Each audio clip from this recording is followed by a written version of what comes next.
करके और उसमें से समय निकाल के फिर भजन करना है।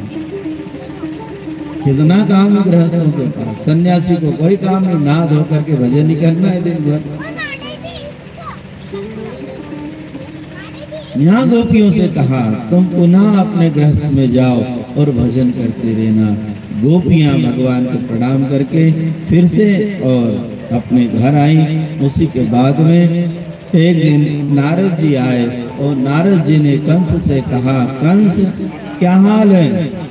कंस ने कहा, महात्मन बहुत परेशान हूँ, जितने राक्षस भेजे मैंने अभी तक गोकुल में वो कृष्ण बलराम ने सब मार दिए, एक भी वापस जीवित नहीं आया, क्या करूं?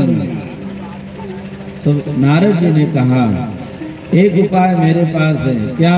कृष्ण बलराम को यज्ञ के बहाने तो यहीं बुला ले। तो कंस ने कहा यहाँ बुला के मार दूं? तो बोले ये मैं नहीं कह रहा, मैंने तेरे को उपाय बता दिया है कि यज्ञ के बहाने उनको दोनों को यहाँ बुला ले। कंस को ये बात समझ में आ गई। नारद जी इधर भगवान के पास आए और भगवान से कहा, प्रभु कंस का उद्धार कब कर रहे हो? भगवान समझ गए उधर से ही आ रहे होंगे ये, पहले इधर गए कंस के पास, फिर भगवान के पास आए कि कंस का उद्धार कब होगा उद्भवन। भगवान ने कहा, नारद जी थोड़ी प्रतीक्षा और करिए, बस कंस का उद्धार जो है होने ही वाला है।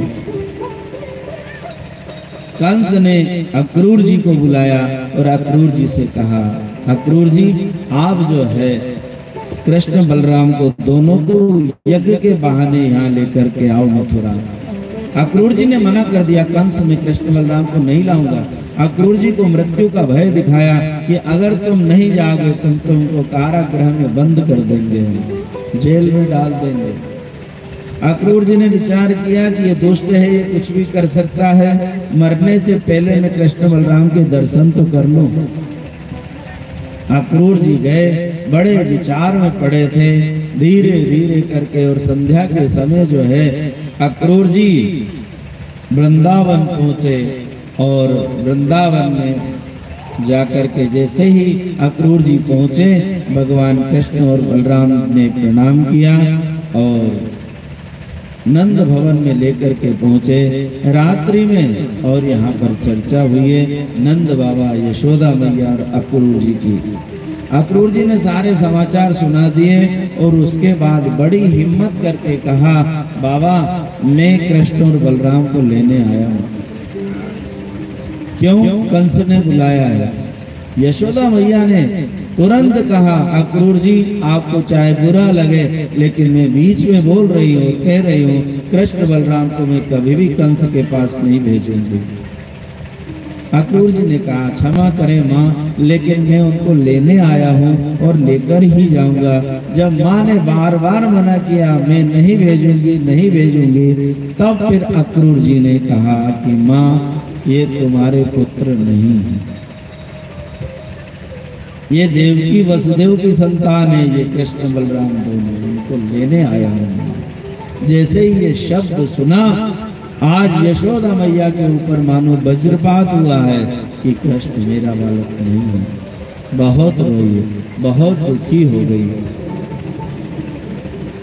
भगवान अपने कक्ष में है, रात्रि पर्यंत ये चर्चा चलती रही और माँ यशोदा रोती रही। सुबह जब माँ जगाने गई ना कन्हैया को, तो भगवान कृष्ण भी और रात्रि पर्यंत जागते रहे। सुबह जब यशोदा मैया जगाने के लिए जब पहुंची कक्ष में, तो कृष्ण को देखा, उनकी आंखें लाल हो रही थी। माँ ने पूछा, कन्हैया क्या बात है, तेरी आंखें लाल हो रही है? कन्हैया ने कहा, माँ कुछ कचरा चला गया था।